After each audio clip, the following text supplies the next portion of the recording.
ପାଞ୍ଚ ବର୍ଷର ପ୍ରେମ ପରେ 3 ମାସ ହେବ ହୋଇଥିଲା ବାହାଘର, କିନ୍ତୁ ସ୍ୱାମୀ ନାଁରେ ସ୍ତ୍ରୀ ଆଣିଛନ୍ତି ଦୁଷ୍କର୍ମ ଭଳି ସଙ୍ଗୀନ ଅଭିଯୋଗ। ଏମିତି ଏକ ଘଟଣା ଘଟିଛି କଟକ ଜିଲ୍ଲା ମାହାଙ୍ଗା ବ୍ଲକ ଗୋପାଳପୁର ପଞ୍ଚାୟତର ଗୋପାଳପୁର ଗ୍ରାମରେ।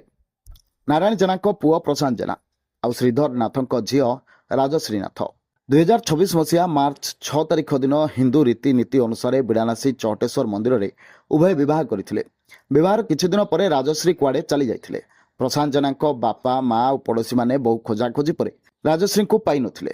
ପରେ ଭଦ୍ରେଶ୍ୱର ଥାନାରେ ଏକ ଲିଖିତ ଅଭିଯୋଗ କରିଥିଲେ। ଅଭିଯୋଗ ହେଲା ପରେ ପୋଲିସ ମଧ୍ୟ ଚୁପ୍ ହୋଇ ବସିଥିଲା, କିନ୍ତୁ କିଛି ଦିନ ପରେ ରାଜଶ୍ରୀ ଆସି ଭଦ୍ରେଶ୍ୱର ଥାନାରେ ପ୍ରଶାନ୍ତଙ୍କ ନାଁରେ ଦୁଷ୍କର୍ମ ଅଭିଯୋଗ ଦେଇଥିଲେ। ରାଜଶ୍ରୀଙ୍କ ଲିଖିତ ଅଭିଯୋଗକୁ ଭିତ୍ତି କରି ଭଦ୍ରେଶ୍ୱର ପୋଲିସ ପ୍ରଶାନ୍ତ ଜେନାଙ୍କୁ ରାତିରେ ଶୋଇଥିବା ସମୟରେ ଗିରଫ କରିଥିଲା।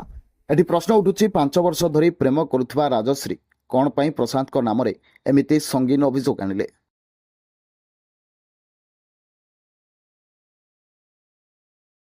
ମାହାଙ୍ଗାରୁ ପବିତ୍ର ଓଝାଙ୍କ ରିପୋର୍ଟ, ନ୍ୟୁଜ୍ 18+।